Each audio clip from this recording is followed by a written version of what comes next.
Once a cop, let it knock, yeah. For one thing, we should celebrate redemption instead of condemning it. Corey Pegues, what up? Talk your truth, bruh.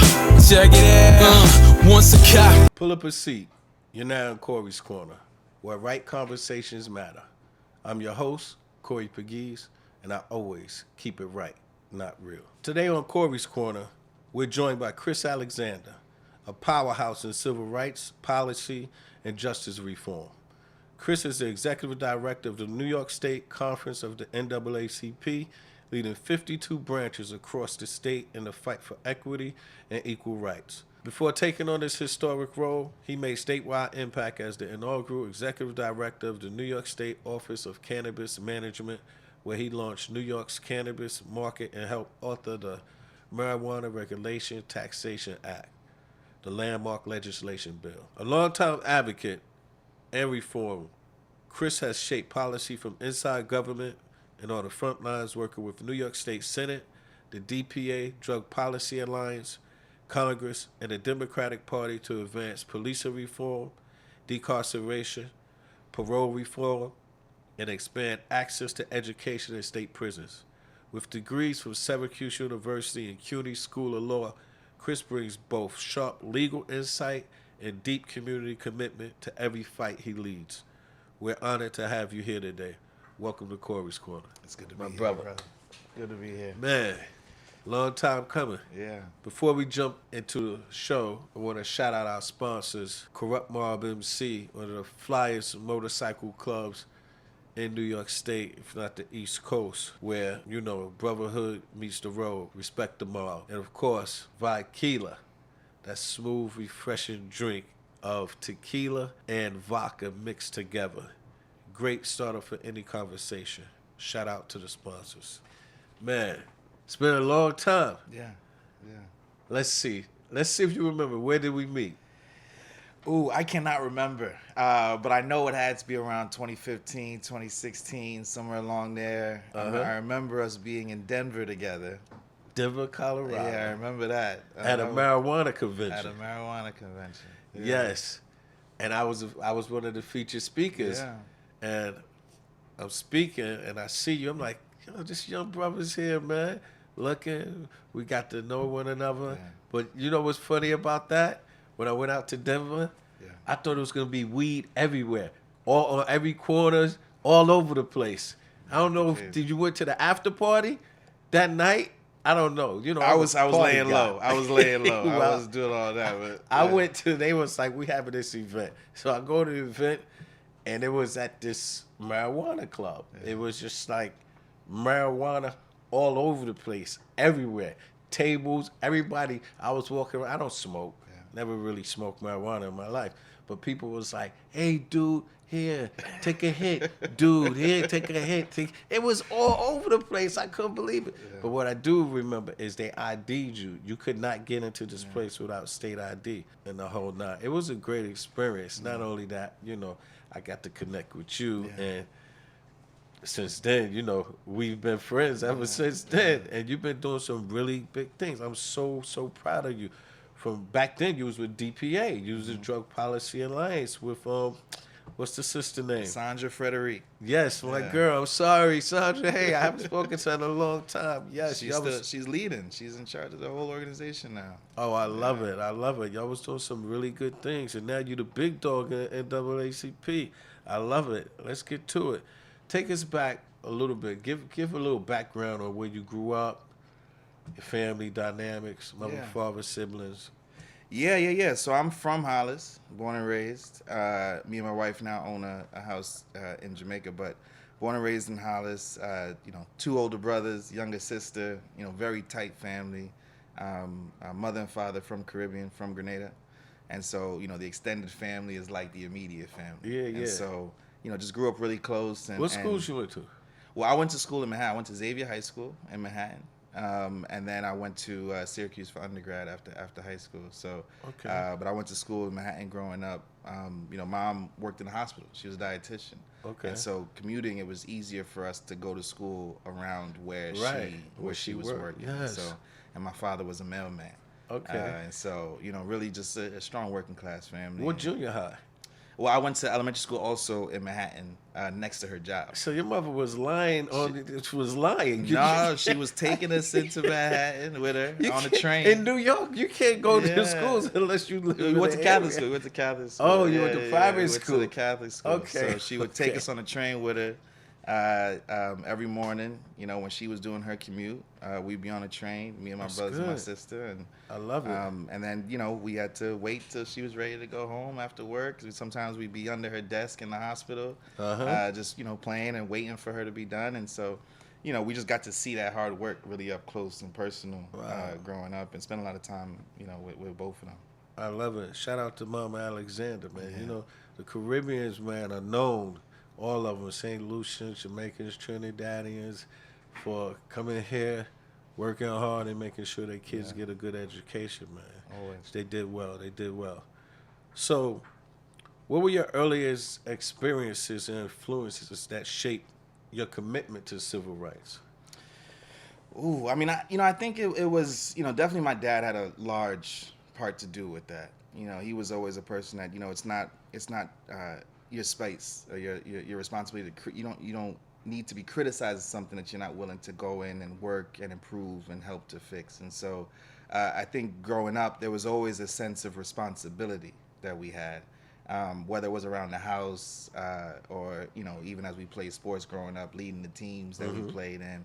You know, I played at an Impact basketball league around here, growing up, and so it was always a sense of you know, responsibility to commit to something bigger than yourself. And so, you know, growing up, he actually was before he came to this country, he was a police officer in Antigua. When he left Grenada, he went to Antigua, was a police officer. So it's funny. He came here leaving that life, but intended to, you know, go into accounting, and he met my mom.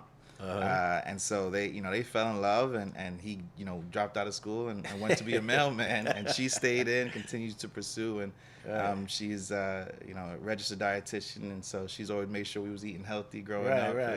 You know, so it was a very, you know, strong nuclear family. My father passed away my freshman year of college.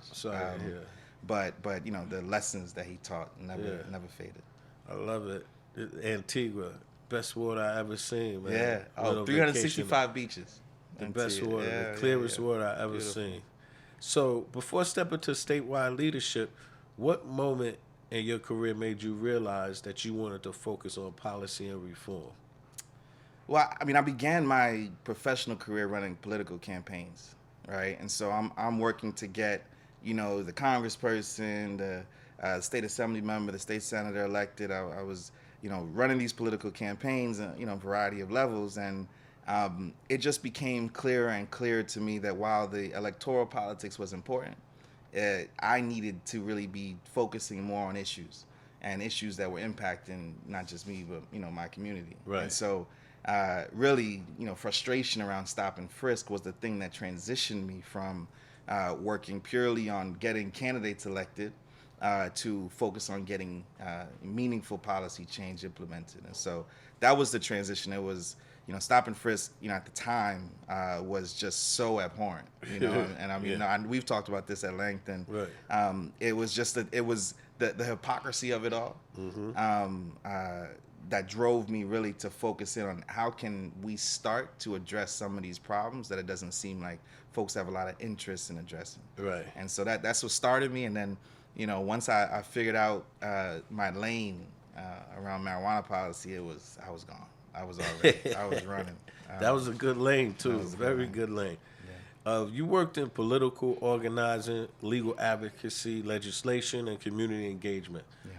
How did each chapter prepare you for leading the NAACP in New York, heading a conference? Well, I mean, it's a good question. I mean, I think, you know, the political work, the politics is the means by which we put individuals in position to decide what happens with our tax dollars, right? And so it is always an understanding that, you know, without engaging in the political process, you really can't, you know, demand anything on the back end, because, you know, this process by which we choose who our elected leaders are, it is so crucial. And so I think that understanding the politics of it all was kind of a necessary foundation for me, because when I'm banging down the door and not understanding why, this legislator or this elected official doesn't want to take on this issue. But I understand the politics of their district is one that doesn't demand that they do so. It helps to inform my strategy. Right. And so the political organizing, the campaign work was incredibly important. But, as I started to kind of develop my obsession with policy, with problem solving, which is what public policy really is about, I think that gave me a little bit of an edge. Because I couldn't just be someone who understood the relationships that needed to be formed. I had to understand the substance of the thing that we're trying to fix, as well as the consequences of action and inaction, because you have to be able to articulate both in order to get the response that you want, right? Because it's always about choices. Right. And I think that my experiences, both on the federal level, political, state level, whatever, all gave me just a bit more color to the conversation, because I understand why this particular elected official, or this particular governor, or whoever is not interested in that conversation, because it's not a conversation you have to deal with. Right. And so strategizing as an operative it's important to now you learn how to make them deal with the conversation that you want them to have. Yeah. So. Right. How did your higher education contribute to your approach to leadership and advocacy? Oof. I mean, Syracuse was an interesting place. Syracuse had a home to Maxwell. Any Syracuse alum, shout out to the Orange and Maxwell School. I used to live in Watertown. Right there, yeah, it's right there. 60 miles north. Yeah, Cold. right up 81, yeah. Cold. Oh, Ice my cold. God. But, Syracuse is just a place where there's a lot of people from different places. But what is most interesting about Syracuse is that juxtaposition between the community and the university. Syracuse is a private institution. Right. And they got a lot of money. And then you look on the south side of It's Syracuse, bleak. It's down bleak. South Salina, it's a different place. Yes. And so the relationship that people have with the institution, sometimes it's not a healthy one. Sometimes it's a dependency because they're the highest employer, the biggest employer in the area. Yeah. And I think that my experience in CUSE was important because it forced me to go outside.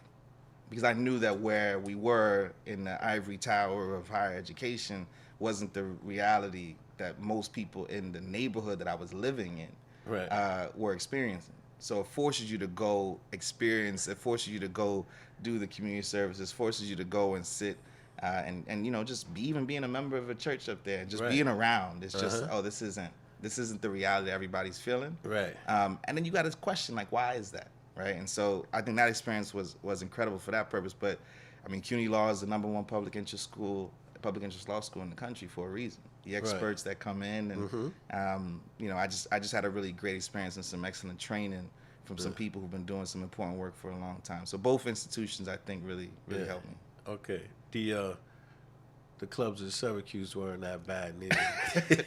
We had a good time.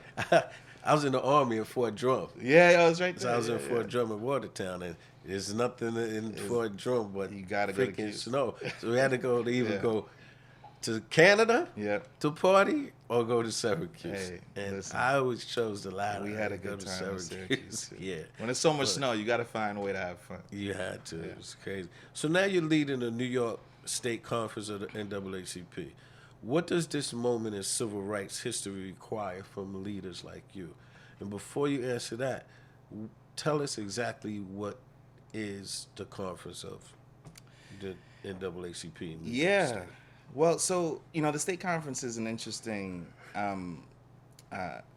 entity because, each branch, each unit is what the language that we use. Each unit of the NAACP is kind of its own thing. They all have their own jurisdiction. And we all operate under national NAACP, but people are out doing the work, right? They have standing in their community. Each of these leaders that represent our branches, both as executive positions that they were elected to, or just standing members, they're all leaders in their communities, right? And so it is a role that is about leading the leaders and providing them the tools that they need to be effective locally. So we have a Jamaica branch here with an incredible president who's done a lot of work locally, but without some support from the state conference, the engagement or the elevation of local issues in Albany, it kind of misses a bit, right? Right. Because you can do all the advocacy you want locally, but sometimes those issues are being laid at your feet somewhere else. And so, my job really as the executive director is about coordination. It's about making sure that the activity of the branches, the advocacy work that they're doing has the intended impact, which means that we have folks in Albany that are listening. Right. If I have a situation in a particular branch and there's something going on right now in one of our branches where they're kind of going back and forth with the school district and the school board, that might require legislative change in Albany to address that problem.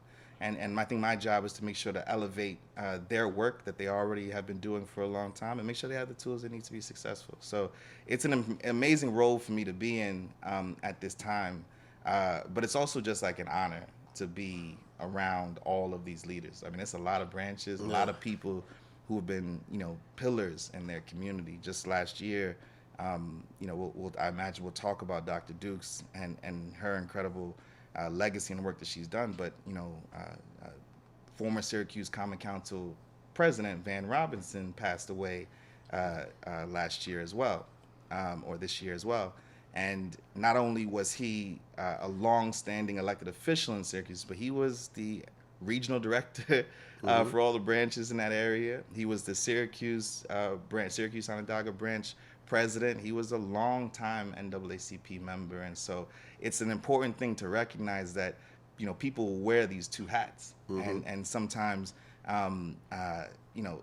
it's important for us to recognize that they can only be as impactful as they can be with support from others. And so I'm just honored to be in this position where I'm able to help folks be effective. Speaking of who I affectionately call Mama Dukes, it was a proud moment seeing you at the press conference with Mama Dukes standing by your side, putting her hand on you. And for those of you who doesn't know, the legendary Hazel Dukes, she's a stalwart in the civil rights movement, walked with Dr. Martin Luther King Jr. She knew them all. Everybody revered and loved her. And to see you there standing next to her and her giving you the blessings, it was a proud moment for me. I was sitting wherever I was at. I was like, yo, Chris, go, baby. I see you. But it's all good that, the elders lift up the young people. So what did Mama Dukes mean to you? Well, people don't know. I first met Dr. Dukes, our current president, actually, who was her chosen successor, L. Joy Williams. She was the former Brooklyn branch president. Yes. And she has been a powerhouse in New York City politics in her own right for a long time as well. And it's, she's my boss now, but she is the person who I think is really driving the engine of this new generation.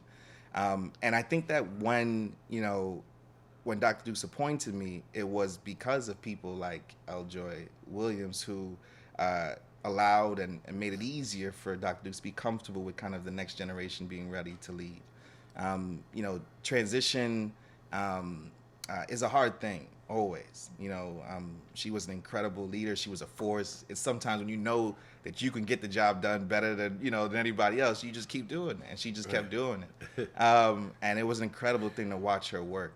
But I think what she meant to me most, not only, I get emotional because, she, at the time when she appointed me, it was an interesting time in my life coming from the office, but it meant a lot for somebody to say good job, and for somebody like her to say good job, and for her to embrace me and put her arms around me, and then, to say like, look, I've spent my life building this organization. I want you to help take it to the next level and ensure that it has a clear future. And so I'm just so appreciative of her, and our relationship really started back in like 2016 when I was still at the Drug Policy Alliance. Me and Cassandra went to meet with her. Right. And then over the years, she just kind of kept watching, and multiple times she made calls to get me appointed to the position, and she was always there as a figure who in some ways is larger than life, but also is like incredibly motherly. Yes, And yes. will just hold your hand and talk to you. And so I'm so appreciative of the time I was able to spend with her. Yes, I didn't know her intimately, but anytime I was around her, she was hugging and kissing Yeah. on me. She was auntie. She was Yeah. auntie to Yeah. everybody. Yeah. What are the biggest challenges facing New York's 52 NAACP units, as you said, and how are you working to unify and strengthen them?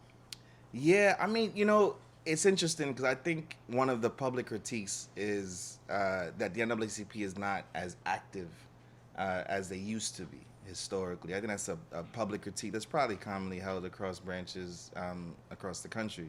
But what I've seen in my experience is the literal opposite. People working every day to try to be what their community needs them to be, to try to be the stalwarts, to try to be the guardians, to try to be the defenders. I think for me, I've said a bit. My role is to help them be more effective, but more than that, it's just to make sure that the fights that they're fighting, like locally, don't end with them, right? Because again, there's stuff that's happening on the local level that's impacted and directed, in Albany, that's caused in Albany by a conversation that didn't include them, and they're dealing with the ramifications. And so for me, it is providing context. It's providing direction for their energy, and then whatever tools they need, right? Like there's an operational support function to the job, but it's also like something that happened last year. We were able to tweak some language in the final budget through our advocacy, and it may not seem like that was a significant tweak to a person who doesn't engage normally in this work. For me, as somebody who served as counsel in the Senate, it was an incredibly significant tweak. And my job not so much was effectuating that, it's showing them that, right? It's showing them that their advocacy can have the impact. Because oftentimes we're banging on doors and we don't know who's on the other side, who's listening, who's going to make whatever change or adjustments based on what we came and the stories that we shared. And so, for me, I oftentimes find myself really just trying to be a big cheerleader, trying to show them that there can be, that they can be impactful. And so I think that's also a huge part of my job, to show them what they can do, which only will fortify them moving forward. Well, if you don't know, changing language in the governor's budget is a big deal. I can promise you that. Yeah. That's a big deal. Yeah. So how do you balance preserving the NAACP's legacy with pushing for more modern, forward-thinking advocacy? Because the old guard is the old guard. Yeah. And what you said something important, like Mama Dukes was the old guard for sure, but she embraced you. Yeah. Which is the young guard. And I think that she knew that, the fight is the same, right? We're all fighting for safer communities. We're all fighting for, to be treated equally under the law. We're all fighting for prosperity in some way or another. But the tactics will always change. When the civil rights movement was, really at its peak, the biggest strategy and the biggest focus point was making sure that the rest of America saw what was happening in the South, right? The use of TV for that purpose was significant, and it was groundbreaking. It wasn't a thing that existed before. Right. And so, some of the strategies and tactics that we have to implement now are going to be things that folks haven't seen before. But the mission is the same. Right. It's just that how we get it done is going to be different. And that's all right. I think that it's just important that we are able to communicate to our elders who have, again, been innovators themselves, why these new tactics are the ones that matter. Social media is a strange thing. And even though it's older now, it as an advocacy tool, and we saw this in this most recent, mayoral campaign, it is powerful. Right? Like we have a mayor-elect who is de facto a celebrity, off of running a political campaign. And so, that's something that's going to continue to happen. Like, how do we capitalize on that? How do we use that as an organizing tool, knowing that people are on their phones 7, 8, 9, 10 hours a day? That's just some of the stuff that we need to be able to implement. And, you know, Eljoy is, I joke with her all the time. She's definitely a nerd. But, you know, we're putting all of these tools, these technologies that have been developed over the years, and we're putting them, you know, to work to be forces for good. So it's a beautiful thing. Great. So let's pivot to, you were the inaugural executive director of New York State Office of Cannabis Management. Another ooh-ah moment for me when I found out that the Senate confirmed you to be the first person to run this. I was like, Chris Alexander, he got the job? I was like, yes, my man got the job. Another proud moment, man, seeing you climb, man. I just love it. What was the toughest part of launching New York's cannabis market from scratch? Now, before you answer that, there was a lot of detractors, a whole bunch of detractors all over the news, the media. You was getting beat up, then you had other people that was on your side. Man, that was a tough job for you. Yeah, it was tough. It was and remains a difficult job. You know, starting something, the energy, this is what the entrepreneurs will say, the energy it takes to take something from 0 to 1 is significant, right? You know, we have to remember that, you know, while, you know, cannabis as the industry has always existed and you know, people have been using marijuana for thousands of years, etc. The industry like what we have in New York, especially so soon after we saw the NYPD locking up, 50, 60,000 people a year for simple possession. It is crazy. It's hard to see something and work to build it and to create it when people may not share or see the vision. I think the hardest part of the job was doing what we said we were going to do. The law dictated that we ensured that those who were last had an opportunity to be first. That's not a thing that, you know, people are generally comfortable with. Right. And so we had to essentially, you know, tell a story about what could happen if we look at building industries differently. If we look at, you know, capitalism as a tool for social change. What does it mean to use it actively to create and repair harm? It was difficult. It is difficult. It remains a very sensitive subject. But I think the hardest thing was just convincing people that something that they could not imagine was possible. Yes. Which you could imagine a little crazy. But I'm so proud. You know, I mean, we built an incredible team. You know, when I left, we had just under 200 employees. When I started, we had no papers, no pens, and no people. It was just me in a room.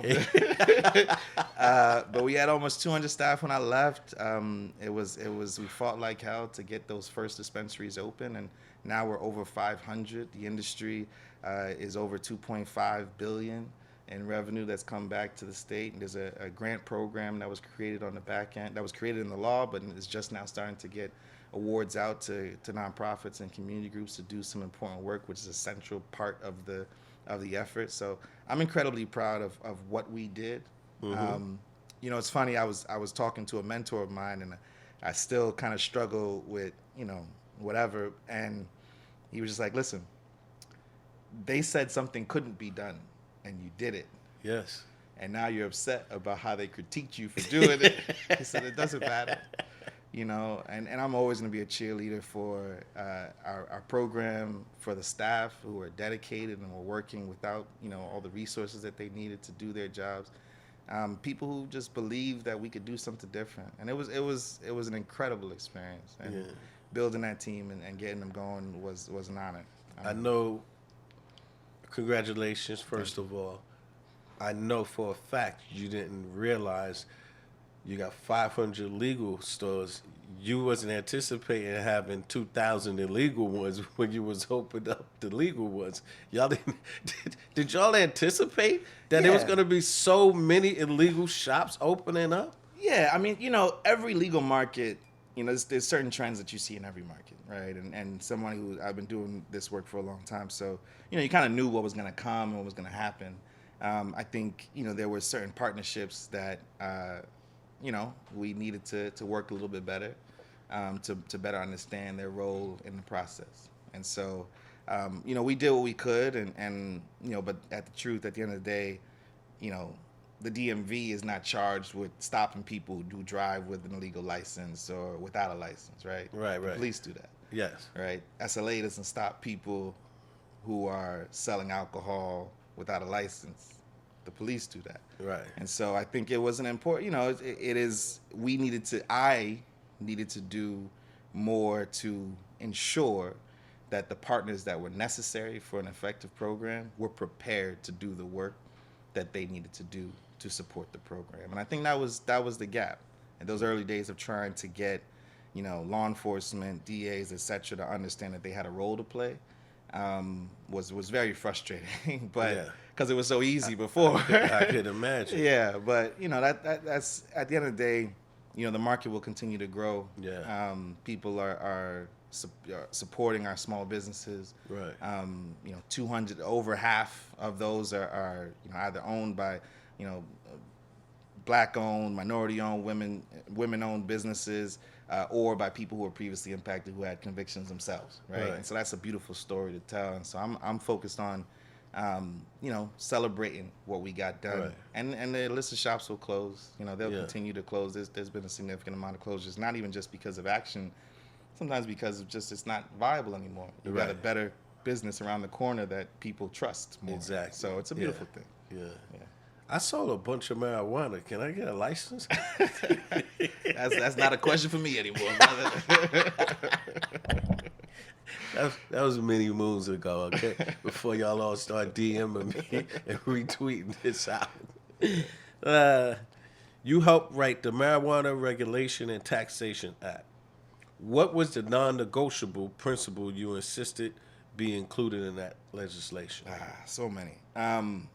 Give me the Three top. things. Three things we said. This is really the campaign. We actually, the campaign started. Cassandra Frederique, executive director of the Drug Policy Alliance, who was my boss and is just an incredible advocate. She started a decrim campaign focused on reducing the amount of arrests that the NYPD was making for cannabis offenses. Again, 50, 60,000 people a year. I remember she invited me to Albany to speak. Yeah. And so, that decrim campaign, as we continued to work it and try to see where it could go, it just became incredibly clear we couldn't undo what had been done just by decriminalizing possession of small amounts of marijuana. And so, I was brought on to really expand and transition that campaign to something more and, focused on legalization. And so, the campaign principles ended up being very visible in the law. And here are the three. The first thing is that we can't go forward without looking back. Expungement, which, again, did not exist in the state of New York until we were trying to pass this law. We created expungement trying to legalize marijuana. It was not a remedy that existed under New York law. Number two, whatever we built, whatever industry we created at the time, the numbers of Black ownership, minority ownership, in cannabis was less than 1%, right? And so whatever we built, it couldn't look like that because we knew 90% statewide, 84% depending on the numbers, of the people getting arrested in New York were Black and brown. Right. So we understood that whatever we built, it had to be diverse. That's number two. And then number three was, the revenue that we knew would be generated, it had to go back to the places that were, had economic deprivation, that had people who could have been contributing to society, to those communities, pulled away. It had to be invested back in those communities. And so those were our three priorities for the campaign, and they're reflected in the law. And of course, also in the program that we built afterwards, including our first licensing program, which was the card program, which made sure that those who had convictions were able to be the first to open up the retail dispensaries, right? And so, without those three things, you couldn't sit at the table with us. If you didn't agree to those three things, you couldn't sit at the table with us. Right. Now, everything changed as we, started to kind of get going and, people separate, people had different interests. But one thing that I'm incredibly proud of is the way that we held a coalition of people who otherwise would never work together. Right. Around those three key principles, and nobody diverted from those three. Nice. So for the audience who may not fully understand, what do people still misunderstand about the connection between cannabis legalization and racial justice? You know, for a lot of people, that's a good question. I think that people may minimize the impact of legalization because the plant is already kind of accepted and was accepted. There's always stigma, but use of cannabis in film and TV and social media and all that stuff, like that was already there. We already had legalized states, California and Washington, Alaska, Colorado. We've already seen these markets developed, and it kind of wasn't the same, right? It wasn't the same commitment to racial justice, etc. So that narrative wasn't naturally tied together. In New York, it was the #1 misdemeanor arrest. Yes. In New York, it was the gateway drug, but not the gateway to other drugs, the gateway to to incarceration, Yes. to contact with the justice system. Mm-hmm. It was the easiest and most available tool of law enforcement. They stop and frisk. We've talked about this in the past. They spent all that time trying to find guns, and all they found was weed. Yeah. Right? And so it is a racial justice issue because it was quite easily the most available tool to law enforcement, and it was important to take it away because it was being abused.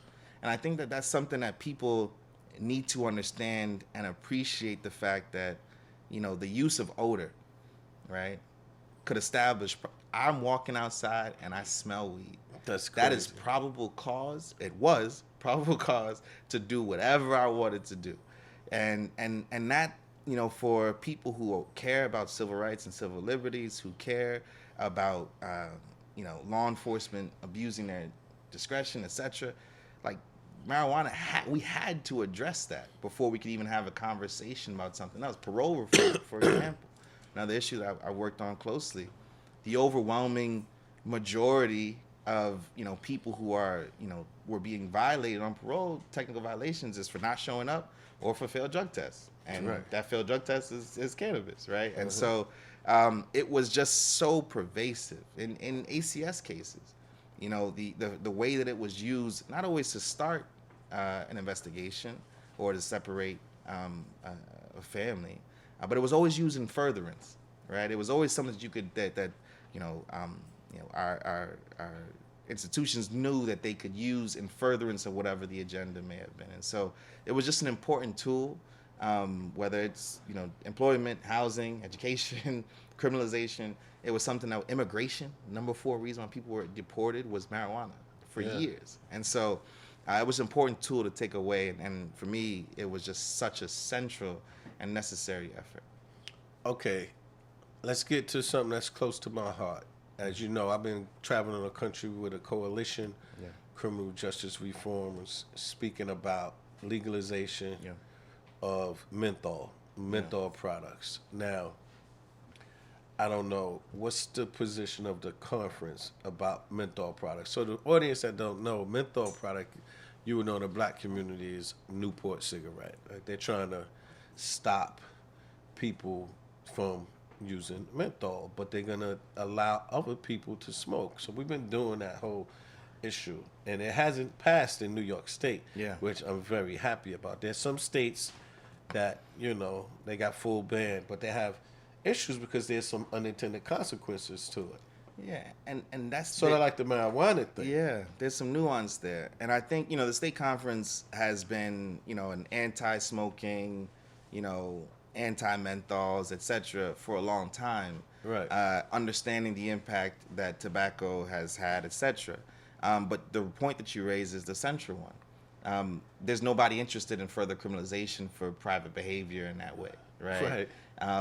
So where we align really is ensuring that whatever decisions are made based on public health or under the guise of public health don't create the conflict or the increased criminalization of black communities. Now, from a public health standpoint, tobacco isn't good, right? And so, but I know when we've had this conversation in the past as well, criminalization is worse. So we are very much so aligned in not wanting to see further criminalization of people for menthol products. We are very sensitive around kids and flavored tobacco products, and I was very sensitive as the commissioner to ensure that, all of our products were, not being marketed to children, etc.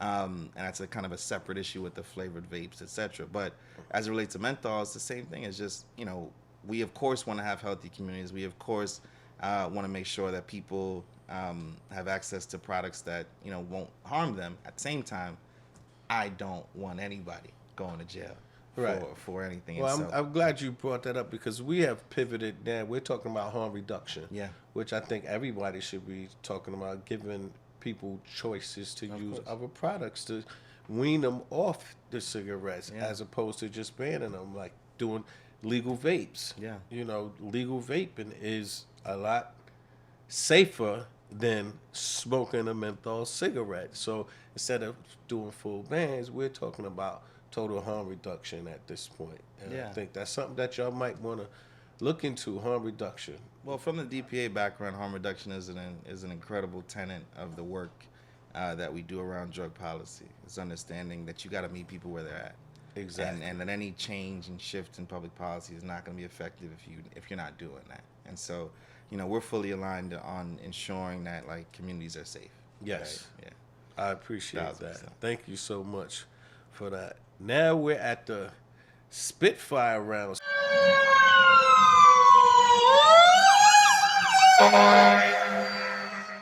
We got this segment called Spitfire Round where I ask you about 10 rapid fire questions. You answer yes, no, or one word answers. Okay. Hopefully.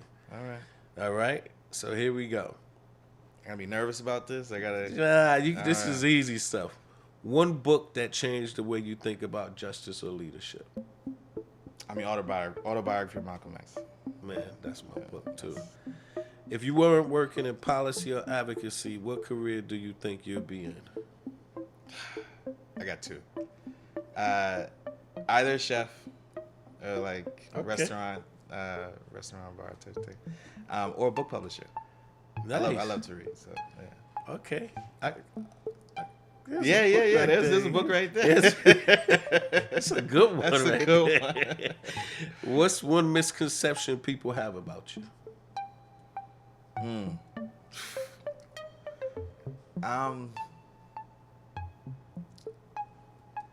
don't know. It's Spitfire. Yeah, I know. That's a tough one. Let's go. I am what I am. I am the same when the camera's on, when the camera's off, in the back room, when I'm negotiating with my team, when I'm fighting the police. I think I agree. You're pretty. That's the same. I'm the same all the time. What's the first thing you do in the morning to get centered? Look at my babies. Okay. Get them ready for school. Which accomplishment are you most proud of so far, other than your kids? It's got to be expungement. Expungement. Yeah. Listen, that's huge. Yeah. Expungement is huge. Yeah. I like that. What's one policy issue you think every New Yorker should understand better? Our correctional system. Correctional system. Yeah, okay. Prison reform. Prison reform. If you could snap your fingers and fix one system overnight, what would it be? A correctional system. I was going to say it. I already knew you was going to come back with that. Yeah. What's one piece of advice you give to young advocates starting out? Specialty. Develop a specialty. Focus. Okay. What song is on repeat right now in your car? Nas, No Introduction. Nas, No Introduction. Okay.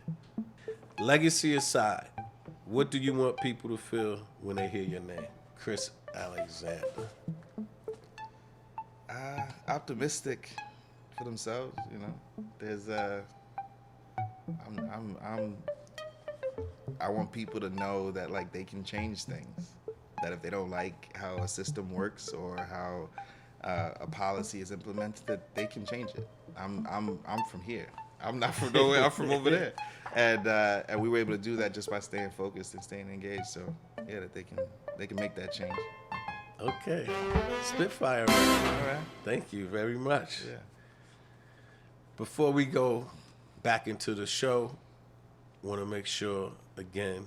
Every show, I have to plug this book, my best-selling book, Once a Cop, The Street, The Law, Two Worlds, One Man. It's a story about a misguided kid that made some mistakes and grew up, put his big boy pants on, go to school, get an education, and ultimately become an executive in the biggest police department in the country. And the book was turned into a feature documentary on Hulu and Apple TV called A Cops and Robbers Story. So if you get a chance, please purchase the book, view the documentary, and if you already did, thank you. And if you didn't already, I thank you in advance. All right, let's get back into it. Shout out again to Corrupt Mob MC and Vodkila. Now, word from our sponsors. This is not your average vodka.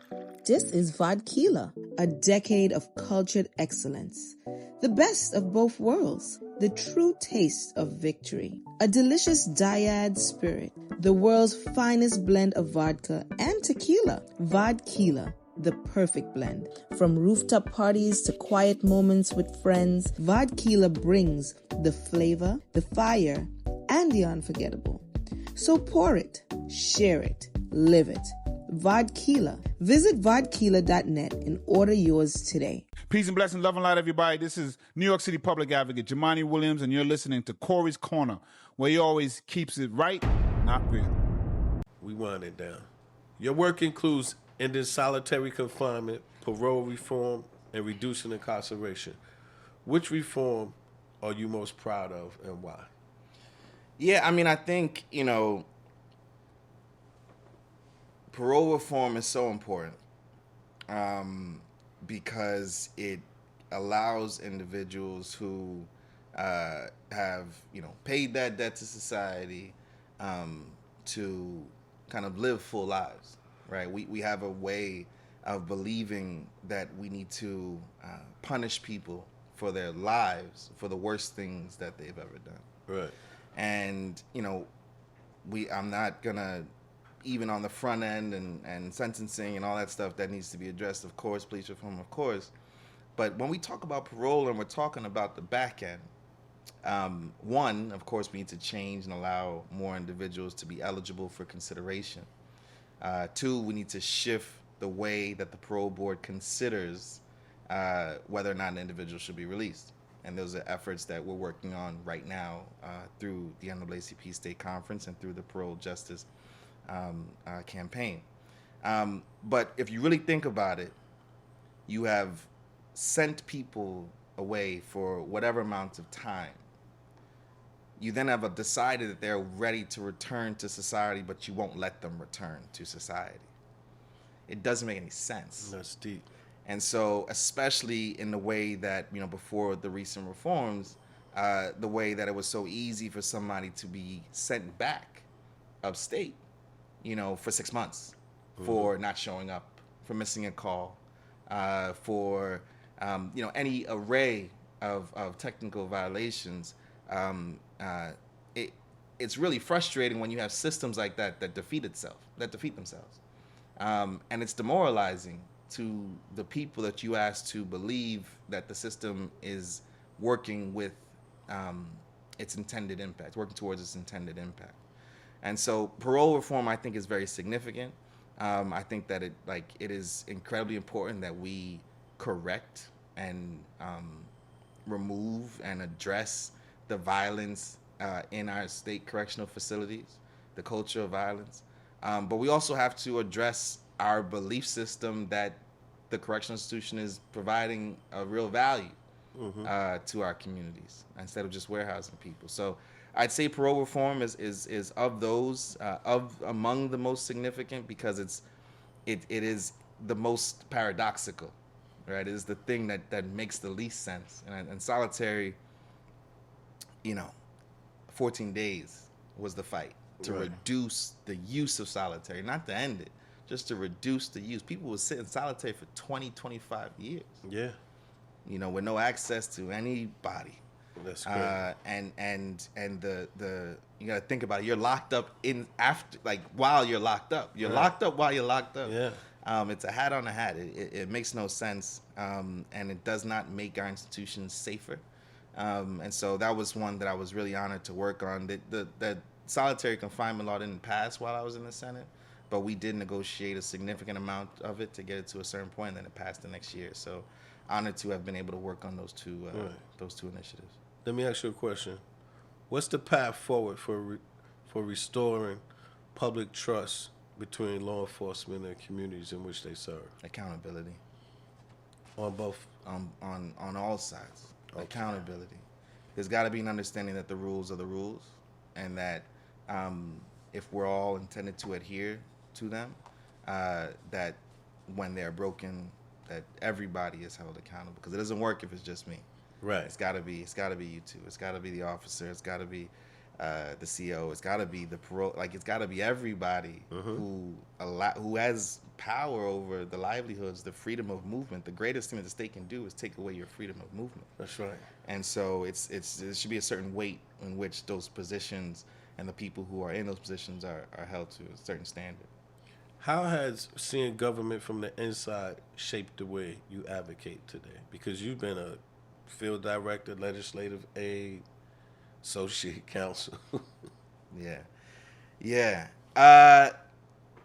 I find that it creates pessimism only because I know where the bureaucracy and how the bureaucracy is designed to slow progress and change.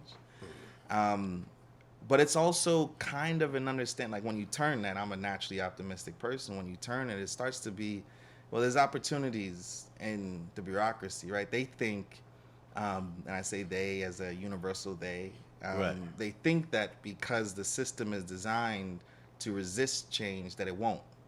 It will. You just got to force it. And you got to know that because it is a bureaucracy, there's just multiple levers that you can work. And I think, fortunately for me, having been somebody on the political side, as a staffer to a member, as a member of of the institution, as a counsel in the Senate, I know how to work the locks. And I think that it's important that we have people who have spent time in these institutions also helping to push them to be better, to push them to address the things that they don't want to address. And I want to shout out a couple of people because I think it's really important, the roles that they play. Andrea Stewart-Cousins, who's the majority leader of the Senate. Yes. And Carl Heastie, who's the Speaker of the Assembly. And I think that these two leaders get a lot of flack because, in some cases they're viewed as holding up the institution. Right. But really, it is about making sure that you're able to balance equities and understand, like, when is the right time. Now, we got to force them when, we think an issue needs to be addressed and they haven't properly addressed it. But the leadership of those two and making sure that we are chipping away at years and years of inaction is significant. And I don't ever want to discredit what they've done. I also will continue to push them to do more. Right. And I'm thankful for, the leader Andrea Stewart-Cousins, who I call the leader. Right. It was an honor to work for her and to learn from her. But what she's also shown me is persistence. Because she is an incredible leader, and she knows how to, turn a room. And so the benefit for me in being in those rooms is I kind of know what they're looking for in terms of whether or not they want to take on an issue. What does right look like? And so I'm hopeful that I can take those talents and make stuff happen. What's one of the misconceptions people have about how policy is made in Albany? I think maybe that they put too much onus on leadership. Yes, those leaders are strong leaders, and yes, if they slam the table, they will be able to get anything done that they want to get done. But it is a process. It is about compromise. It is about negotiation. It is about ensuring that you're bringing other people along with you. And those two do a good job of bringing others along with them. And when they're not feeling like the conferences that they lead are with them, they will slow things. And it's not always, a happy moment when they slow something down. Right. But you know what it is. You know where it's coming from. With a new political climate emerging in New York State, Zoran, Mandami, the progressives, they're about to have a little bit of power in New York State. What keeps you optimistic about meaningful legislative progress? It's the optimism. I think that, seeing the record turnout in this year's mayoral election is a good thing. You know, there's a significant amount of optimism, and I think that we have to continue to build off of that. I love seeing new faces, running for office and trying to get engaged in whatever way they can, or even just people engaged in the political process that weren't before. That's what keeps me optimistic, because I know that, I firmly believe that anything can change, that problems can be addressed and can be fixed. And I think that, that energy is being fed right now by the energy that I'm seeing in the community of people who are excited about voting, who are, excited about participating. It's a really good thing. What does effective political coalition building look like in 2025 and beyond? I mean, I go back to what we did with cannabis, right? In order to be effective, you got to know where you're going. Right. You got to know what principles guides you and the coalition that you lead or represent. So, for me, I think it is being very clear on priorities and principles, and then also like being willing to then be a part of the process. We have to understand that, for example, I'm a former commissioner of a state agency.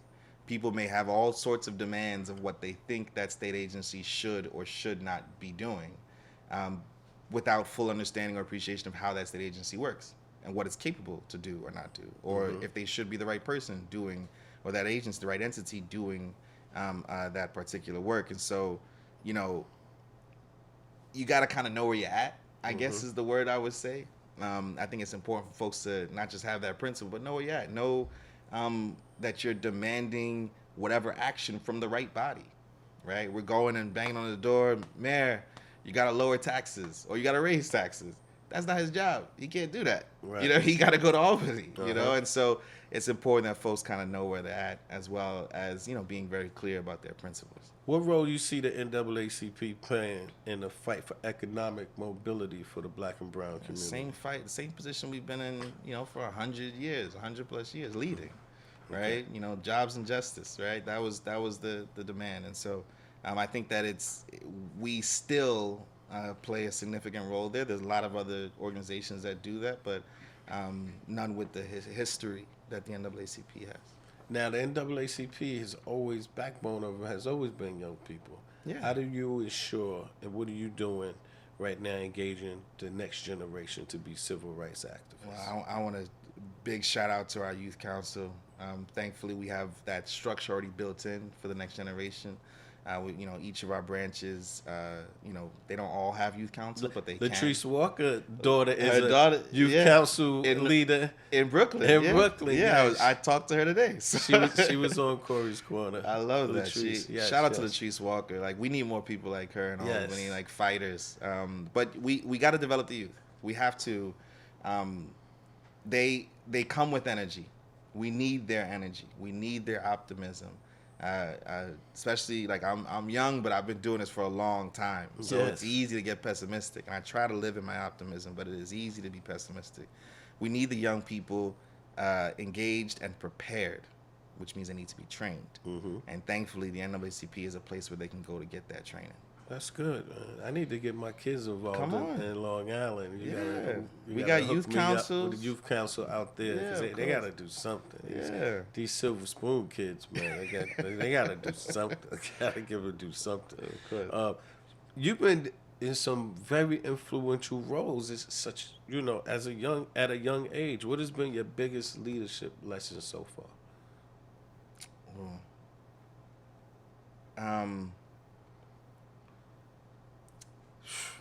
One, you can't do it by yourself. It requires you to build teams. In order to lead, you have to develop not a following, but you need to develop more leaders. The strength of a leader is in the leaders that they create. And I'm so proud of having kind of, a group of, really powerful, young people who've worked with me, who've then gone on to do incredible things. And I'm still, I'm a little older now in my journey, but I'm still excited about being able to inspire, and then to sit with people like yourself and just learn, and then take the lessons that you learn and incorporate them in my life, and then, bring them to somebody else as I build more teams. So, yeah, I think you can't do it by yourself. You got to develop more leaders. Man, listen, your life story so far is incredible. Yeah. And my funeral speech is always about, your life is about the dash. It's not about born 1900, died 1960. Yeah. It's about the dash. And God bless my man Ed Woods, who taught me this many years ago. Life is about your dash. Yeah. And your dash, what you're doing now, is incredible. I wrote this book at the age of 42. Like most people write memoirs at 80 years old. Yeah. So I have a whole nother book. What I'm looking at is you have a pretty incredible book on the way, my brother. Before we end and wrap up, is there anything you'd like to share that we haven't covered? I mean, I think there's just, I talked about optimism. I want us in this moment, I live in politics, I work in politics, and I'm an advocate, but I live and work in politics, and I know that it can be incredibly pessimistic. It can be incredibly dark, and I don't know how many times I can say it, but it is incredibly important that people recognize their own power.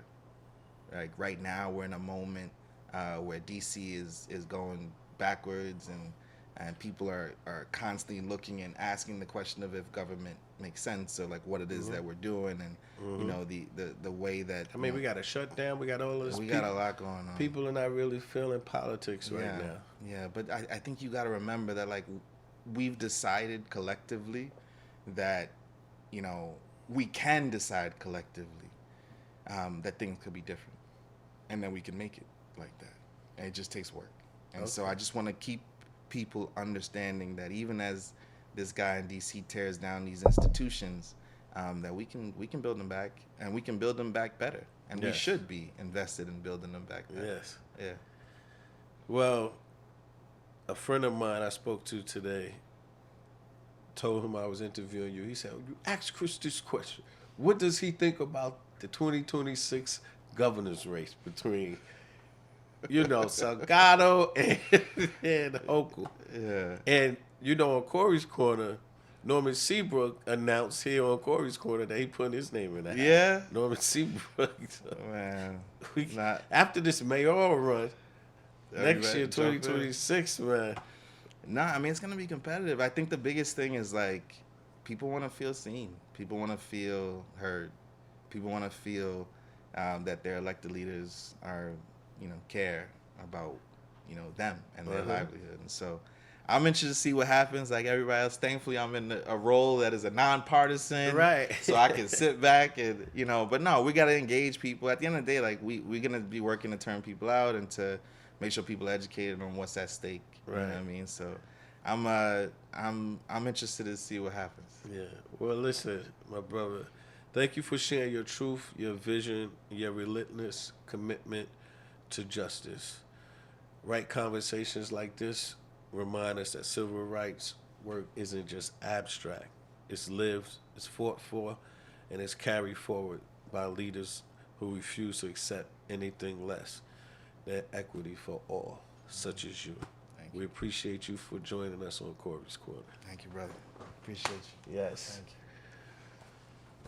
For our listeners, if you found value in today's episode, please like, share, and subscribe. This has been another episode of Corey's Corner. Until the next time, just remember, keep pushing, keep grinding. It's not always where you start. It's all about where you finish. I'm Corey Pegues, and I always keep it right, not real. Peace. Special thanks to our executive producer, our engineers, and much respect to Corrupt Mob for making Corey's Corner possible. Once a cop, let it knock, yeah. For one thing, we should celebrate redemption instead of condemning it. Corey Pegues, what up? Talk your truth, bruh. Check it out. Once a cop.